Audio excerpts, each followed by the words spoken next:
अगर तेरे साथ नहीं कोई तो गम ना कर, अगर तेरे साथ नहीं कोई तो गम ना कर, दुनिया में खुद से बढ़कर कोई हम सफ़र नहीं होता। नमस्कार सभी दोस्तों को, सभी स्टूडेंट्स को आप सभी का हार्दिक स्वागत करते, अभिनंदन करते हैं हमारे इसे YouTube के प्लेटफॉर्म के ऊपर। तो आइए शुरुआत करते हैं। जहाँ तक हमने लास्ट क्लास में पढ़ा था उससे आगे आज हम पढ़ने जा रहे हैं मैट्रिक्स चैप्टर जो हमने स्टार्ट किया हुआ था। सभी स्टूडेंट्स ध्यान दें।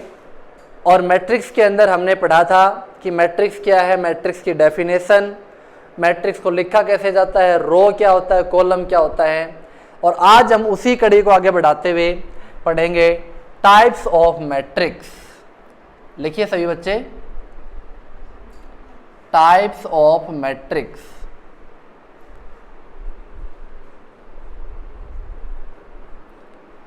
मैट्रिक्स के कुछ टाइप है, कुछ प्रकार है मैट्रिक्स के, उसके बारे में आज हम चर्चा करने जा रहे हैं कि मैट्रिक्स के क्या क्या टाइप हैं। देखिए ध्यान से। फर्स्ट ऑफ ऑल मैं लिखता हूं रो मैट्रिक्स। सारे बच्चे देखो, रो मैट्रिक्स जैसा अब कहते हैं ना, जैसा नाम वैसा काम, कहीं ऐसा ही इस मैट्रिक्स के अंदर। कैसे भाई, जैसे इसका नाम है ना रो, वैसा इसका काम है, वैसे ये मैट्रिक्स है।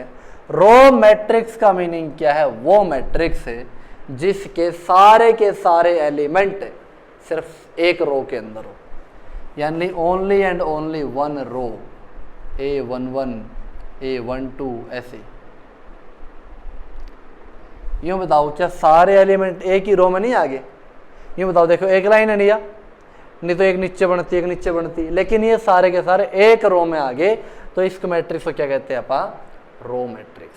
अगर आपसे कोई भी पूछ ले रो मैट्रिक्स क्या होती है, तो आपने बताना है जब सारे के सारे एलिमेंट्स एक ही रो में हो तो उसको हम क्या कहते हैं? Row matrix. Next, column matrix. Dear student, column matrix क्या है? अब जैसे रो मैट्रिक्स उसी तरह से कॉलम मैट्रिक्स।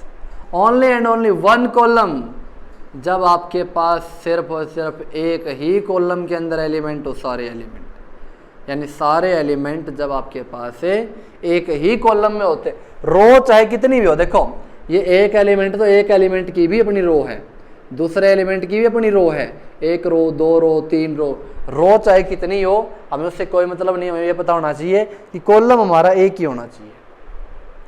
रो मैट्रिक्स में रो एक होनी चाहिए, कॉलम 1 2 3 4, कॉलम चाहे कितने ही हो, इस बात से हमें कोई मतलब नहीं। ठीक। नेक्स्ट, रो मैट्रिक्स लिखा, कॉलम मैट्रिक्स, उसके बाद लिखो स्क्वायर मैट्रिक्स। सर ये तो बड़ा प्यारा वर्ड है स्क्वायर, क्योंकि स्क्वायर के बारे में तो आपने बहुत अच्छे से पढ़ा है। सर छोटे क्लास में पढ़ा स्क्वायर, तो सर स्क्वायर तो मैंने 5वीं क्लास में ही पढ़ लिया था। सर मैंने तो 4th क्लास में ही पढ़ लिया था। अगर आपने 4th क्लास में ही पढ़ लिया था स्क्वायर को, तो स्क्वायर के बारे में सोचो। स्क्वायर क्या होता है? 4 sides are equal and diagonals are equal, जिसकी चारों भुजाएं और विकर्ण क्या होते हैं? बराबर। वो क्या होता है? वर्ग। क्या कहते हैं उसको? स्क्वायर। और सेम सिमिलरली यही बात किसके अंदर होती है? मैट्रिक्स के अंदर। कैसे? मैंने ये मैट्रिक्स लिखी भाई, यहाँ ऐसे मैंने ब्रैकेट लगाई, मैं लिखता हूँ A11 A12 A21 A22। ये बताओ मैट्रिक्स में कितनी रो है? सर 1 रो। सेकेंड रो कितनी रो है जी? 2। सर मैट्रिक्स के अंदर 2 रो है। कॉलम कितने हैं जी? Sir 1 column 2 column. Sir matrix के अंदर कॉलम 2 है। तो क्या मेरे को ये बताओ बच्चों, row number of row and number of column क्या बराबर नहीं है? सर बिल्कुल बराबर है, दो है। Number of row and number of columns are equal, so it is called square matrix. यानी जिस मैट्रिक्स में रो और कॉलम की संख्या बराबर होती है, यानी जिसका ऑर्डर सेम होता है, वो क्या होती है? स्क्वायर मैट्रिक्स होती है। अब यहाँ पे 3 रो 3 कॉलम हो जाए तो ऑर्डर 3 क्रॉस 3 नहीं आएगा। तो बताओ सेम है क्या नहीं है? यानी आप इसको किसी तरह से बता सकते हो, number of row and number of columns are equal. Other दूसरा क्या बताओ भाई, क्या नाम है, the order of matrix are equal. ठीक। अब जैसे स्क्वायर मैट्रिक्स, इसी तरह से एक और जाना पहचाना वर्ड लिखते हैं, क्या? रेक्टेंगुलर। Rectangular matrix. बेटा रेक्टेंगुलर मैट्रिक्स को जानने के लिए आपको रेक्टेंगल के बारे में जानना होता है। रेक्टेंगल के बारे में तो सर हम पहले से जानते हैं। रेक्टेंगल क्या होते हैं? रेक्टेंगल होती है जिसकी अपोजिट साइड इक्वल होती है, लेंथ लेंथ इक्वल होती है, ब्रेथ ब्रेथ इक्वल होती है। तो इसी तरह मैट्रिक्स हमारे पास क्या है? ऐसे मैट्रिक्स है जी, A11, A12, A13, A21, A22, A23। बताओ जी कितनी रो है? Sir first row, second row, third row, column कितने कॉलम है? First column, first second third row, first row second रो।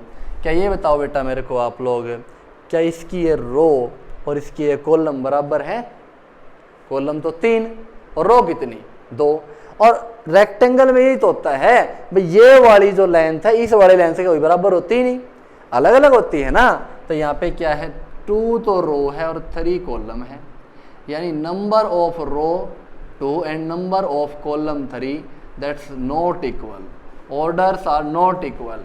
जब ऑर्डर समान नहीं होता, number of row and number of column equal नहीं होते, तो उस मैट्रिक्स को हम क्या कहते हैं? Rectangle matrix. ये जैसे क्या हो सकती है? ये 5 क्रॉस 7 हो सकती है, ये 3 क्रॉस 4 हो सकती है, ये 2 क्रॉस 3, यानी सेम नहीं हो सकती भाई। अगर सेम हो जाएगी तो क्या बन जाएगी? फिर तो स्क्वायर मैट्रिक्स बन जाएगी। अब ये क्या है? Rectangular matrix. क्लियर? नेक्स्ट देखिए, इसके बाद आता है diagonal matrix. Diagonal matrix, diagonal यानी विकर्ण, विकर्ण। डायगोनल मैट्रिक्स, डायगोनल मैट्रिक्स क्या होता है? डायगोनल मैट्रिक्स होता है बेटा वो मैट्रिक्स जिसके सिर्फ डायगोनल में ही एलिमेंट होते हैं। सर बाकी कहाँ गए भाई? बाकी उड़ा गए होंगे, हमें क्या पता। यानी मेरा कहने का मीनिंग क्या है भाई, जिसके डायगोनल में मैट्रिक्स होते हैं, बाकी जितने भी एलिमेंट होते हैं, डायगोनल में एलिमेंट होते हैं, जितने बाकी एलिमेंट जितने भी होते हैं, वो सारे एलिमेंट क्या होते हैं भाई? 0 होते हैं। नाम से पता लग रहा है डायगोनल मैट्रिक्स, सिर्फ डायगोनल में एलिमेंट हो, बाकी एलिमेंट क्या होते हैं? सारे 0। बिल्कुल सिंपल सी डेफिनेशन है। इसी जैसा एक और आपके पास क्या है? Scalar matrix. स्केलर मैट्रिक्स भी एक डायगोनल मैट्रिक्स का ही टाइप है। कैसे भाई? स्केलर मैट्रिक्स भी डायगोनल मैट्रिक्स होती है, लेकिन स्केलर मैट्रिक्स में एक कंडीशन और जुड़ गई कि डायगोनल में एलिमेंट तो होने चाहिए, वो सारे एलिमेंट बराबर होने चाहिए। मैं जैसे मैं यहाँ लिख लेता हूँ मैट्रिक्स, ये मैट्रिक्स लिखी मैंने, जैसे मैंने लिखा -3 -3 -0 0 0। ये बताओ क्या सिर्फ डायगोनल में एलिमेंट नहीं है? बाकी तो 0 है सारे के सारे, और सारे एलिमेंट 0 है। तो यूँ बताओ, एक खास बात ये और क्या है कि डायगोनल में जितने भी एलिमेंट है वो सारे के सारे इक्वल हैं। तो उस मैट्रिक्स को क्या कहते हैं? Scalar matrix.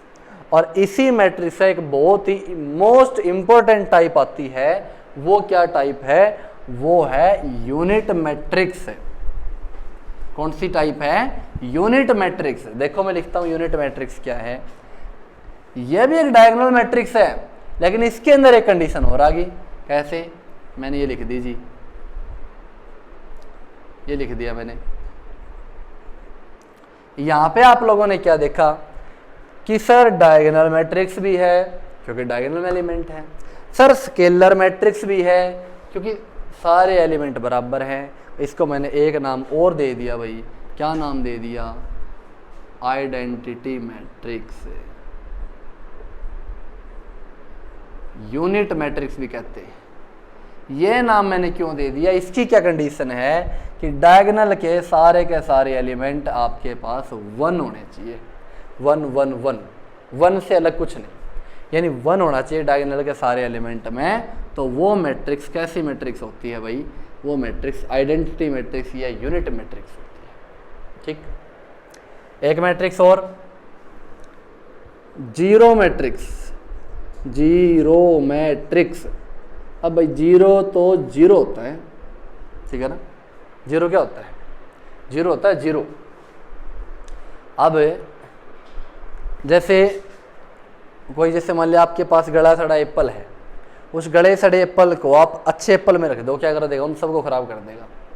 अब जीरो भी ऐसा ही है, जीरो को आप किसी के साथ रख दो सबको जीरो बना देता है। लेकिन यहाँ पे हम सिर्फ क्या पढ़ रहे हैं? जीरो मैट्रिक्स के बारे में पढ़ रहे हैं। जीरो का मतलब क्या है? जीरो, यानी जहाँ पे जीरो ही जीरो हो, जीरो से अलग कुछ हो भी ना, जीरो जीरो जीरो जीरो, जितने भी एलिमेंट है मैट्रिक्स के अंदर सारे के सारे एलिमेंट क्या होते हैं? जीरो होते हैं। उस मैट्रिक्स को क्या कहते हैं भाई? Zero matrix. All elements are zero, that is called zero matrix. Clear?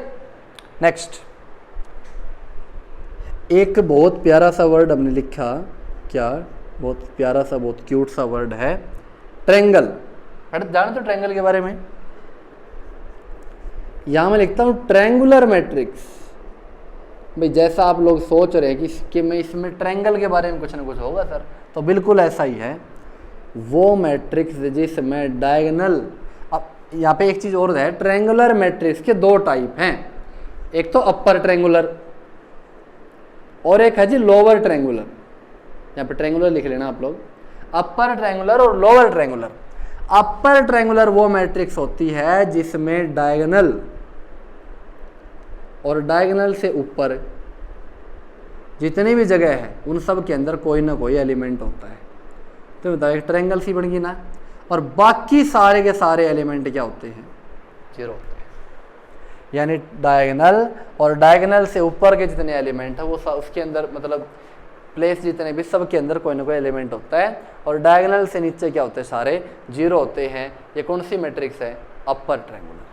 Lower में क्या हो जाएगा? लोअर में डायगोनल और डायगोनल के नीचे वाले एलिमेंट तो क्या हो जाएंगे?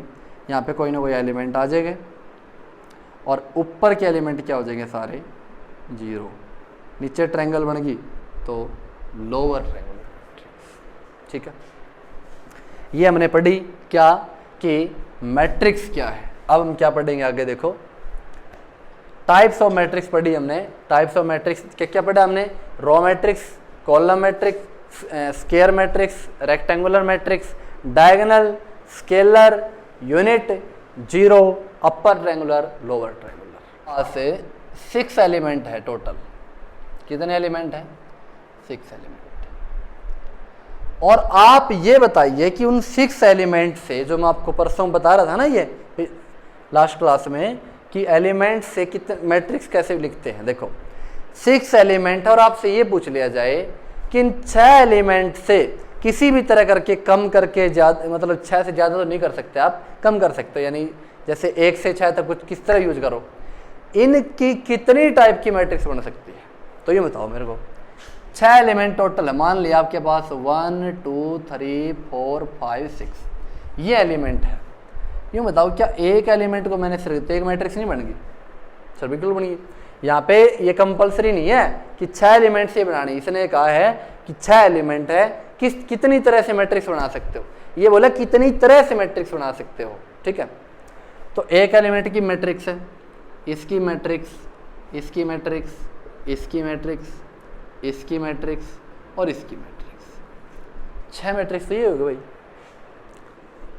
1 और 2 की मैट्रिक्स, 1 और 3 की मैट्रिक्स, 1 और 4 की मैट्रिक्स, 1 और 5 की मैट्रिक्स। ऐसे लिखेंगे तो 1 और 2 की मैट्रिक्स, 1 और 3 की मैट्रिक्स, 1 और 4 की मैट्रिक्स, 1 और 5 की मैट्रिक्स, 1 और 6 की मैट्रिक्स, वहाँ भी आ जाएगा।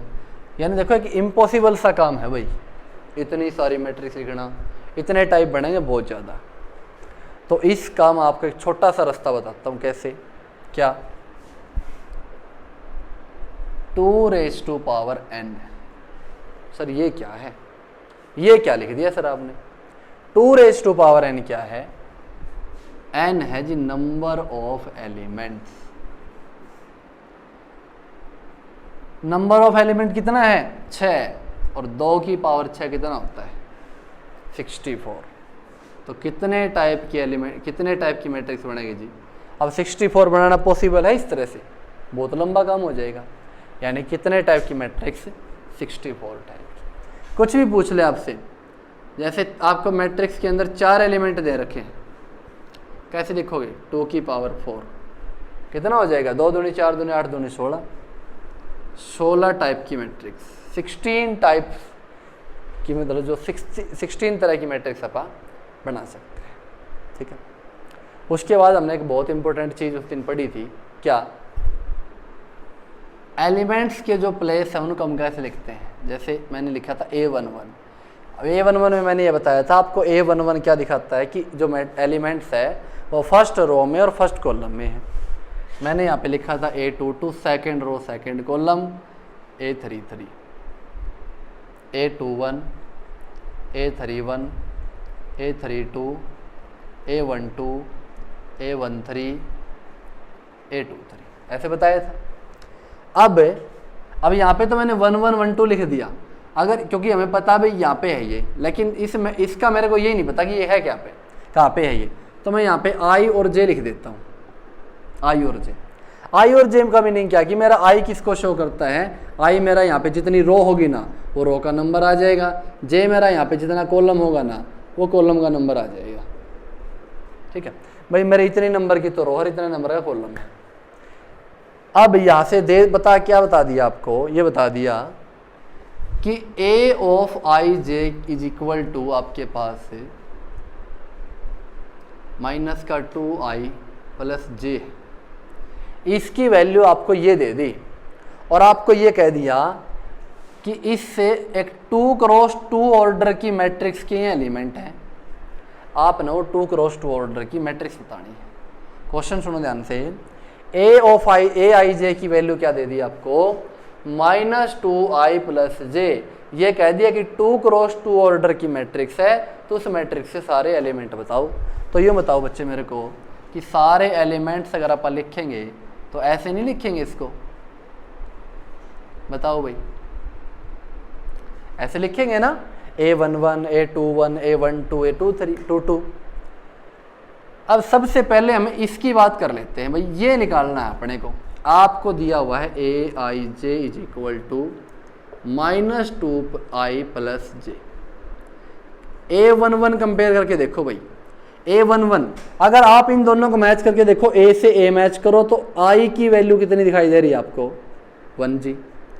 J की वैल्यू कितनी दिखाई दे रही है आपको? सर 1। तो यानी यहाँ पे I की वैल्यू 1 और J की वैल्यू 1 पुट करो तो आपका क्या आएगा? I की वैल्यू 1 पुट कर दी, J की वैल्यू 1 पुट कर दी, यहाँ भी I की वैल्यू 1 पुट कर दी और यहाँ J की वैल्यू 1 पुट कर दी। माइनस 2 प्लस 1 कितना आ जाएगा जी? माइनस का 1। समझ में आया? कोई कन्फ्यूजन तो नेक्स्ट देखो कैसे। A12 निकालोगे आप लोग, आपको AIJ दिया हुआ है माइनस 2I प्लस। कंपेयर करो, I की वैल्यू कितनी? 1 और J की वैल्यू कितनी? 2। तो I की जगह पे तो 1 लिख दो, J की जगह पे 2 लिख दो। यहाँ पे भी I की जगह पे 1 और J की जगह पे 2। माइनस का 2 प्लस 2 कितना हो गया जी? 0। इसी तरह 2 1, इसी तरह 2 2 निकालोगे और कई क्वेश्चन में आपको ये चीज़ मिलेगी। ये चीज़ आपको इस तरह से मिलेगी, देखो ऐसे, ये जो 2 साइन लगा रखे ना ऐसे बेटा, इसको हम बोलते हैं मोड। क्या बोलते हैं? मोड। और ये क्या होता है? ये ऐसे होता है, अगर आपने कहीं पे ये साइन लगा रखा है और बीच में आपने इस चीज़ को सोल्व किया, सोल्व करने के बाद मान लिया -5 आंसर आया आपका और बाहर ये मोड का साइन है, तो माइनस का साइन चेंज होगी, क्या हो जाएगा? प्लस का हो जाएगा। यानी मोड का काम क्या होता है? अंदर वाले नेगेटिव को पॉजिटिव बनाना। हाँ, पॉजिटिव को नेगेटिव नहीं बनाएगा ये, अंदर नेगेटिव का साइन अगर कोई भी है तो उसको क्या कर देगा? पॉजिटिव कर देगा। क्लियर है मेरी बात? एक छोटा सा क्वेश्चन और उठाते हैं इसके ऊपर, फिर आगे बढ़ेंगे। देखो आपको दी हुई I minus 2J whole square divide by 2 और आपको ये कहता है कि मैट्रिक्स है आपके पास 2 क्रॉस 3 ऑर्डर की। कितने ऑर्डर की? 2 क्रॉस 3 ऑर्डर की। तो 2 क्रॉस 3 ऑर्डर की मैट्रिक्स कैसे बनेगी भाई? ऐसे बनेगी 2 क्रॉस 2, यानी कि 2 रो हैं और कॉलम कितने? 3। A11, A12, A13, A21, A22 और A23। क्या करोगे? A11 निकालोगे, कंपेयर करके देखो ये दोनों को, I की वैल्यू कितनी हो रहा है 1, J की वैल्यू कितनी यहाँ पे 1। सारे क्वेश्चन नहीं लिखना आपने, ऐसे ऐसे तो बहुत लेंथी हो जाएगा, सिर्फ एक क्वेश्चन लिख के दिखा दो ताकि एग्जामिनर को ये पता लग जाए कि हाँ बच्चे को सही मायने में चीज़ आती है। I की वैल्यू 1, J की वैल्यू 1, I की वैल्यू 1 पुट करो जी, क्या हो जाएगा A1, J की वैल्यू 1 पुट करो तो 1, यहाँ पे 1 माइनस 2 इंटू J की वैल्यू 1 पुट करोगे 1 2 जा 2 डिवाइड बाई 2, एक में से -2 गया भाई, माइनस का 1 और -1 की पावर 2 भी है ऊपर प्लस का 1, तो आंसर कितना आया 1/2। ठीक, A11 की वैल्यू 1/2 आएगी। क्या निकालोगे A12, 12 कैसे आएगा सर, I की वैल्यू 1 है, J की वैल्यू 2, 2 जा हो गया 4 डिवाइड बाई 3, यहाँ पे स्क्वायर, 1 -4 माइनस का 3 -3 का स्क्वायर जी 9, 9/2। A13 सर I की वैल्यू 1, J की वैल्यू 3, 3 2 जा 6 बाई 2 इसका स्क्वायर, 1 -6 भाई माइनस का 5, -5 का स्क्वायर कितना हो गया बेटा 25, 25/2। क्या निकालोगे 21, A21, I की वैल्यू कितनी होगी, देखो I को कंपेयर करो 2 और J की वैल्यू 1, I की वैल्यू 2 भाई और J की वैल्यू 1, तो माइनस का 2 डिवाइड बाई 2, 2 - 2 0, तो आंसर कितना आया 0। आप क्या निकालोगे A22 निकालोगे, I की वैल्यू 2, J की वैल्यू 2, 2 जा 4/2 स्क्वायर, 2 - 2, 2 का स्क्वायर 4, 2 से काटोगे 2। A23 I की वैल्यू 2, J की वैल्यू 3, 3 दूनी 6 -2 कितना बच गया माइनस का 4 का स्क्वायर 16 भाग में 2 काटोगे 8। सारे के सारे एलिमेंट निकाल दिए, मैट्रिक्स में लिख दो भाई। क्या मैट्रिक्स, A11 कितना आया 1/2 जी, A12 कितना आया सर 9/2, A13 कितना आया सर 25/2, और ये है जी 0, फिर है आपका 2 और फिर है 8। ये आपके पास मैट्रिक्स आ गई 2 क्रॉस 3 ऑर्डर की। सारे के सारे क्वेश्चन ऐसे करने हैं, किसी क्वेश्चन में कोई दिक्कत नहीं आएगी। अगर फिर भी किसी भी क्वेश्चन में डाउट आता है तो आपको मैं डिस्क्रिप्शन में आपको मैं नंबर दे दूंगा, आप मेरे पास व्हाट्सअप कर देना या वीडियो के नीचे कमेंट कर देना, तो नेक्स्ट क्लास में उस क्वेश्चन का आंसर आपको ज़रूर दिया जाएगा। ठीक है, बाकी मेरे हिसाब से अगर आपने बहुत अच्छे से समझा है तो कोई परेशानी इसमें नहीं होगी। नेक्स्ट मैं लिखता हूँ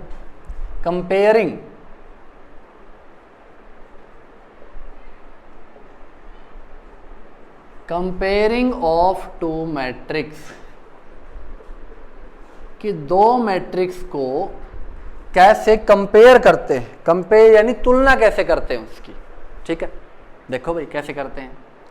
मैंने एक मैट्रिक्स लिखी x y z, यहाँ मैं लिख दिया m इक्वल टू मैंने क्या लिख दिया -1 3 0 1।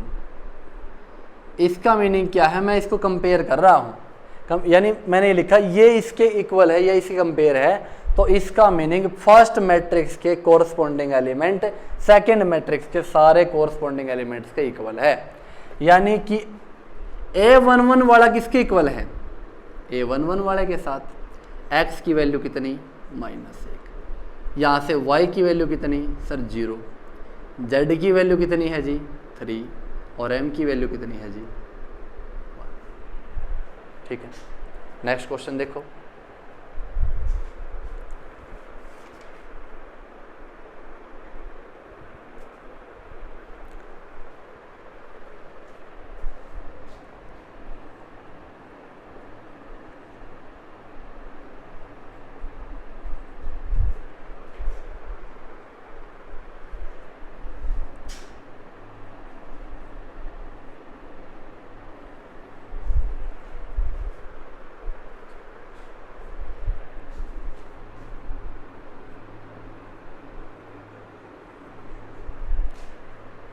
ये क्वेश्चन दिया हुआ आपको,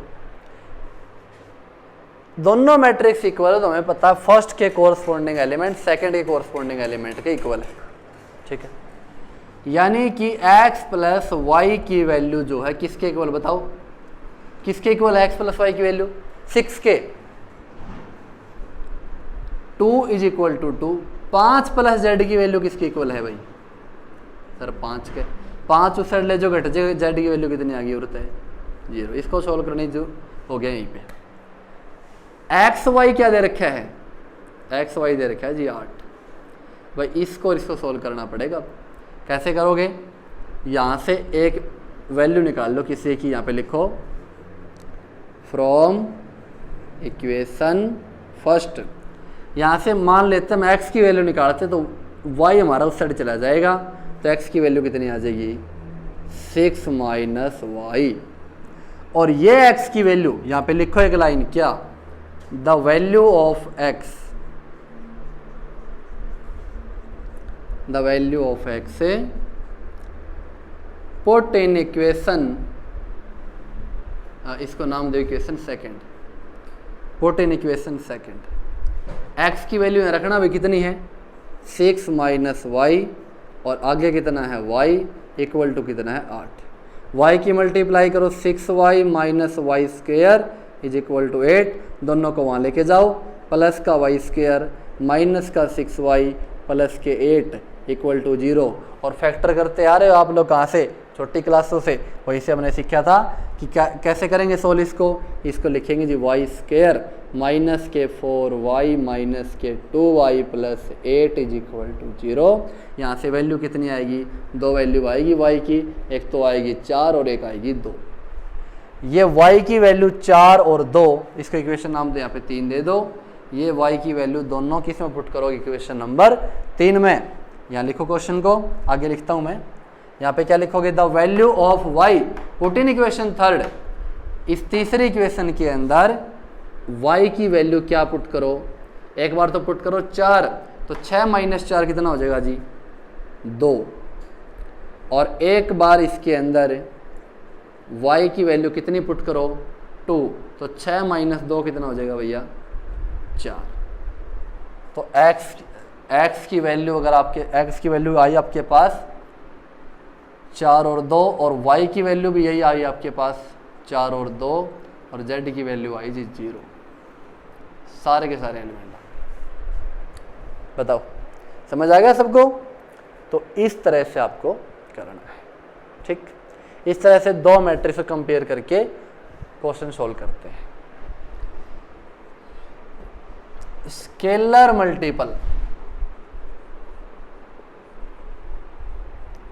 ऑफ मैट्रिक्स।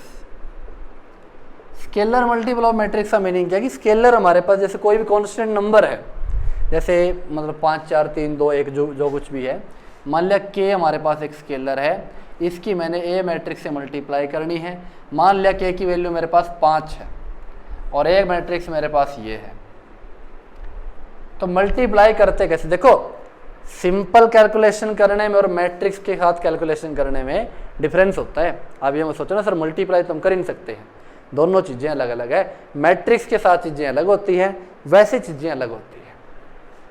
अब अगर आप मैट्रिक्स के साथ कर रहे हो तो मैट्रिक्स साथ देखो यहाँ पे तो सिंपल ही होगा, लेकिन आगे आप बहुत सी चीज़ें ऐसे देखोगे जिनमें आप जैसा सोचते हो वैसा नहीं होता, लेकिन यहाँ पे ऐसा ही हो जाएगा। कैसे?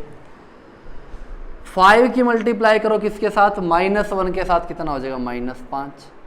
5 0 0, 5 1 जा 5, 5 1 जा। ऐसे आपको मल्टीप्लाई करनी है जी 3 की, किससे? बी मैट्रिक्स से। ऐसे लिखो 3, बी मैट्रिक्स से मान लिया 1 3 2। कैसे मल्टीप्लाई करोगे? 3 1 जा 3, 3 3 जा 9, 3 2 जा 6, 3 एक मिनट 3 1 जा 3, 3 2 जा 6। ऐसे, ठीक है। Scalar multiplication of matrix. Next, addition of matrix. Addition of matrix. Addition of matrix मतलब 2 मैट्रिक्स को जोड़ना। 2 अलग अलग मैट्रिक्स आपके पास, उन मैट्रिक्स को आपने प्लस करना है, सम करना, जोड़ना है। ए मैट्रिक्स और बी मैट्रिक्स का सम करना है। ए मैट्रिक्स आपको दे दीजिए इसने 0 7 -1 3, बी मैट्रिक्स आपको दे दी -3 2 1 4। बेटा सम कैसे करते हैं मैट्रिक्स का? कोरस्पॉन्डिंग एलिमेंट्स ऐड होते हैं भाई। इसका A11 के साथ इसका A11 ही ऐड होगा। 0 -3 कितना हो जाएगा? -3 -1 और 1 कितना हो जाएगा? 0। 7 और 2 कितना हो जाएगा? 9। 3 और 4 कितना हो जाएगा जी? 7। इस तरह से एडिशन ऑफ मैट्रिक्स मतलब दो मैट्रिक्स को अब 2 हो 3 हो कितनी मैट्रिक्स हो चाहिए उसको हम इस तरह से प्लस करते, कोरस्पॉन्डिंग एलिमेंट प्लस होते हैं। देखो नेक्स्ट क्वेश्चन क्या है? ए मैट्रिक्स और बी मैट्रिक्स गिवन है, 2x2 ऑर्डर की मैट्रिक्स है, दोनों का आपको सम करना है। सबसे पहली कंडीशन तो बेटा क्या है कि मैट्रिक्स का सम करने के लिए दो मैट्रिक्स 3 मैट्रिक्स कितनी मैट्रिक्स हो उनका ऑर्डर सेम होना चाहिए। अगर मैट्रिक्स का ऑर्डर समान नहीं है तो वो मैट्रिक्स प्लस नहीं होगी। कैसे? जैसे मैं लिखता हूँ मैट्रिक्स, यहाँ पे मैंने मैट्रिक्स लिखी, ये देखो मेरे पास 2x2 ऑर्डर की मैट्रिक्स है। इसमें सम करना आपको, ये मैट्रिक्स आपके पास 3x2 की एलिमेंट है सारे, तो ये बताओ इसको इसमें प्लस कर दोगे, इसको प्लस कर दोगे, इसको कर दोगे, इसको कर दोगे, ये 2 बच गए भाई। इसके नंबर कहाँ से लेके आओगे? तो आपने देखा सर इसके नंबर तो यहाँ पे प्लस करने के लिए नहीं है, यानी कि ये क्वेश्चन ही गलत है। मैं आपको क्या बता रहा हूँ, मैट्रिक्स वो प्लस होगी, वो ऐड होगी जिस मैट्रिक्स के ऑर्डर क्या होंगे? समान होंगे। अब यहाँ पे 2x3 की तो वहाँ पे भी 2x3 की होना चाहिए। अगर यहाँ पे 3x3 तो वहाँ पे भी 3x3 होना चाहिए। यहाँ पे देखो 2 रो 2 कॉलम, यहाँ पे 3 रो 2 कॉलम, तो बराबर नहीं है ना, यानी कि ये सम नहीं हो पाएगा। इसके अंदर देखो ऊपर वाले क्वेश्चन में क्या है, आपको ए और बी मैट्रिक्स प्लस करना। देखो लेंथ, जैसे आप पेपर में क्वेश्चन लिखोगे ऐसे लिखोगे, क्वेश्चन लिखना सीखो पहले ध्यान से।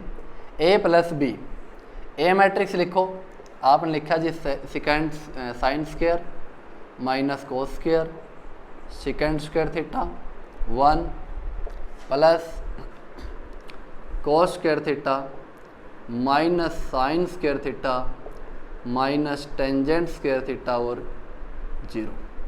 देखो बेटा ध्यान से, क्या साइन स्क्वायर में कौन प्लस होगा जी? Cos square. Sine square theta plus cos square theta, इसके साथ कौन होगा? माइनस, माइनस का कोस स्क्वायर थीटा माइनस के साइन स्क्वायर थीटा। सेकेंड के साथ कौन होगा? सेकेंड स्क्वायर थीटा माइनस का साइन है तो माइनस टेंजेंट स्क्वायर थीटा, और 1 के साथ 0 प्लस करोगे तो 1। ये बताओ साइन स्क्वायर थीटा को प्लस कोस स्क्वायर थीटा किसकी वैल्यू होती है? 1 की। 10th क्लास से फॉर्मूला पढ़ते आ रहे हैं अपन।